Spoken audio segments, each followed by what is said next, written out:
Okay. Hi, everyone. My name is Tyler Baker. I'm the Director of Business Development for Glass and Aluminum Solutions for ASSA ABLOY Door Security Solutions. So my team's responsible for working in the glass channel, the glass and glazing channel, and working with those partners and in the market to get our hardware on those doors for new construction and aftermarket projects. There's four major trends that we've seen specifically in the glass space that have evolved over the past couple of years. We've seen a major shift for end users and architects that they want to use larger doors. So that means doors that are 9 or 10 feet tall, 4 or 5 feet wide, which ultimately makes the doors heavier because you need to use thicker glass. We've also seen the request to have less metal and to show more glass on those openings to make things more aesthetically pleasing. And then we've seen probably the fastest growing trend is adding custom colors to the doors and hardware as well. So whether that's to match the rest of the curtain wall or the storefront of the building, or it could be something that an interior designer brought into this discussion when they were designing the project. Whatever color it may be, we use our custom powder coat process to accommodate those requests all the time. But probably the most important is just the security for all glass and storefront doors, and that's become a main priority. You know, by adding access control to those openings, we're able to utilize the same types of security that you would have on any type of other door, like a steel or a wood door. So that's really our main goal. Is we want to have that aesthetically pleasing opening, but we also want the functionality that you're used to with standard types of doors like wood and hollow metal.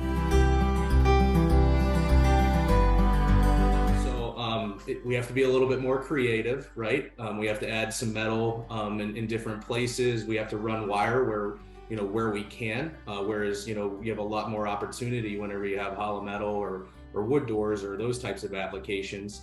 The nice thing is a lot of the manufacturers and even some of ours at ASSA ABLOY, we're moving more towards wireless solutions for access control. So that's a big deal in general when you talk about access control, but whenever you talk about all glass and storefront, it's even a bigger deal just because of the same things that you just mentioned is where do you put all those wires and does that affect the functionality of the opening? So short answer is we have to be creative, but we always find a way to do it for sure.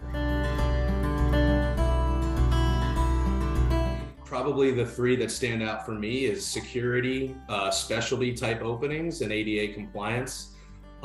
Security for all glass doors and storefront doors has become a priority, as we talked about before. By adding access control to those openings, we're able to utilize a lot of the different types of options that we have for security, whether it be mag locks, electronic locks, electric strikes, those types of things. And we see the percentage of openings that are going from mechanical to access control grow year in and year out because folks want to be able to utilize that on their access control system. Moving on to those specialty doors that I mentioned, we're really talking about the multiple different types of openings and the requirement that projects have.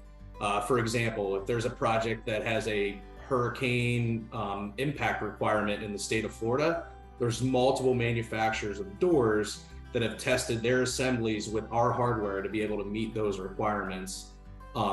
We also see requests for other types, whether it be energy efficient NFRC rated openings, STC rated openings for sound transmission requirements. And then there's others like smoke rated and air infiltration. And those are just to name a few of the custom requirements that we see for specialty type doors. A lot of those doors are driven by code, but ultimately it could be what an end user is looking for. Take, for example, if we get a lot of STC requirements in Nashville, Tennessee, because they have a lot of recording studios and things along that line. And then probably the last major trend that we see in regards to specifications is ADA requirements. We're seeing that ADA is being required not only in the specifications, but also at the local level of inspectors that are checking on projects. So some of the major ADA compliant items that we deal with day in and day out are, pounds of force it takes to open a door, having the right rail configuration being 10 inches above the finished floor, or having a 60-degree return, Or lastly, incorporating auto operators into an opening as well, so that you can have that option for physically handicapped, or anyone for that matter, to make it hands-free. So it depends on the situation, and you know, that would be the other thing that I say. There's not a one-size-fits-all for these all-glass openings anymore, and an ADA can be perfectly fine on one opening, but if an opening's meant for something different, it might not work. You know, so it's really a circumstance based off the opening, and you know, that's where a lot of the folks at Banner and ASSA ABLOY, we can help with those types of solutions as far as recommendations go. You know, for the most part, it's been education. I know a lot of the manufacturers and our channel partners have done a really good job of explaining that, you know, what you can do on those openings. In the past, there's been a general assumption that glass doors can't be as secure as steel doors, and that's just not the case. You can add laminated glass utilizing interlayers and incorporating the right hardware and access control, and now you have a really secure door that can be utilized in a ton of different applications. And by the way, it still looks great. So that's, you know, those are some of the important things that we do. So I would say the education's probably been the most important thing of having that transition from mechanical to access control.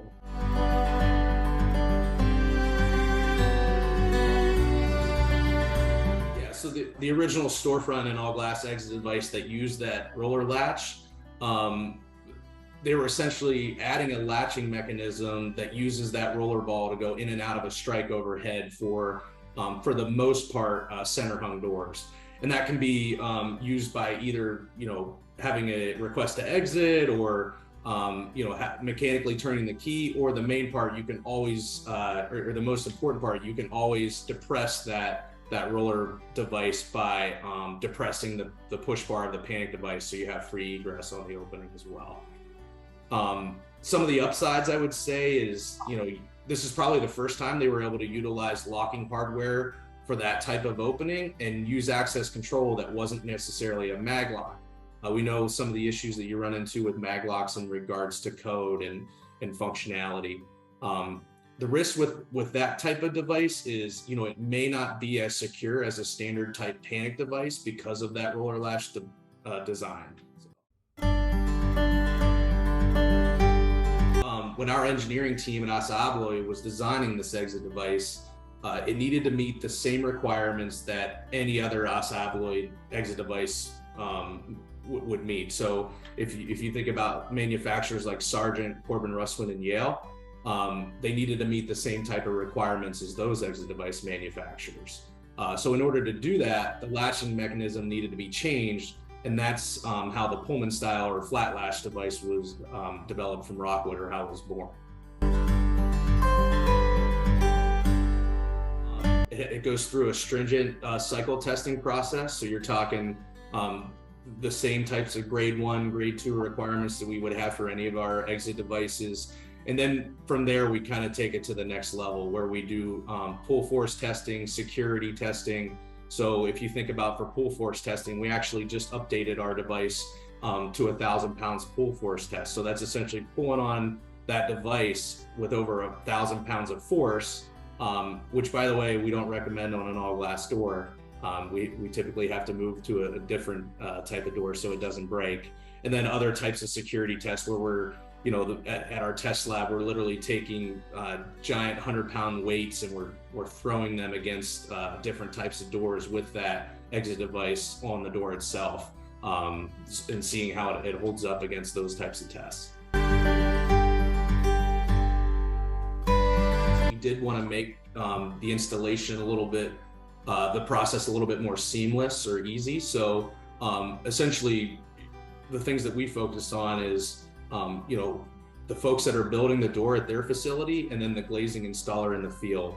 The cool thing about our device is it can be installed by one person, and we have a very specific step-by-step process to ensure that it's done quickly and correct. We also have a lot of visual aids on our device for installers to ensure that they've installed the device correct. So there's specific scribe lines and checks and balances with the adjustability of the device as well, so that they know that they've installed the device correctly. the great thing about our flat latch retrofit kit, which is the SL100 device, that works with any other roller latch type glass panic device out in the market today. So essentially, all you have to do is pull the push side of the device down off the door, unscrew the roller style latch, and then screw in the flat latch. And then I had mentioned earlier that we have specific scribe lines that are engraved into our flat latch that really, whenever they put the device back up into the opening, the glazing installer knows that it's been installed correctly up into the strike, and they won't have any issues in the field. The advantages have been great for us. You can add additional security, so access control to any opening out there that you can think of, and kind of some of the stuff that I mentioned earlier, being able to testing that device with 1,000 pounds of pull force, so it's very secure. Some of the other advantages outside of the security, it also meets very strict ADA compliant requirements. So for our device, we have certain markets in the country that require 5 pounds of opening force, and our device can accommodate things like that. So yeah, we haven't ran into too many disadvantages yet. It's gone pretty well. You know, what I would say is the thing that we get requests for all the time is taller doors and wider doors. So that's one of the things that we're working on. You know, right now we only have our device tested up to 10 feet. And we follow very strict guidelines for that. I think one day, you know, we'll be looking to expand on that as the, you know, some of the recommendations in the market change as well, or some of the standards.